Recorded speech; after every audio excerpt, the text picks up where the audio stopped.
ভুল বুদ্ধি হইলে মাফ করে দিয়েন। অনেক কামের ভিতরে অনেক কথা কইতে হয়, এর ভিতরে খোঁচাই না কথাও আছে। মাঝে মধ্যে রাগ ভিডিও হলে সাইরা দেয় ভাই। আমার এক ভাই একটা রাগ ভিডিও ছাড়ছে, ভাইয়ের 3-4 বার উদয় করে কইছি এটা কাইটা দিত।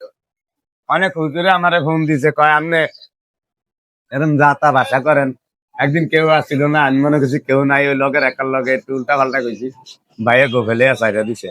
যাক ভাই এটা কইছে কাইটা দিবা, আল্লাহ চাইলে যাক আলহামদুলিল্লাহ। আমি তো ভাই টিয়া হইসা চাই না। আমি এই বাইরে তো রুছিলে যে আমার 10 টিয়া বেশি দেয় আর হে হারাম খাইলে।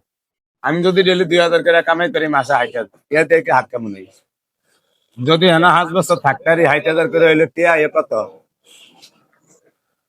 আল্লাহ বাসালে আপনারা দোয়া করবেন যে নিজের কথায় যেমন আছি এমনই থাকতারি। এটাই কিছু কিছু ভাই স্পন্সর করতে আইয়ে আমি কইছি আগে ভাবলি করে গরুর মতো খাওয়াই দেন। আপনার দোকান আছে না, আপনি নতুন দোকান করছেন, এতনিতে নিবেন, আয়া 200 জনের খাবিয়া দেবেন, পরে দাম আপনার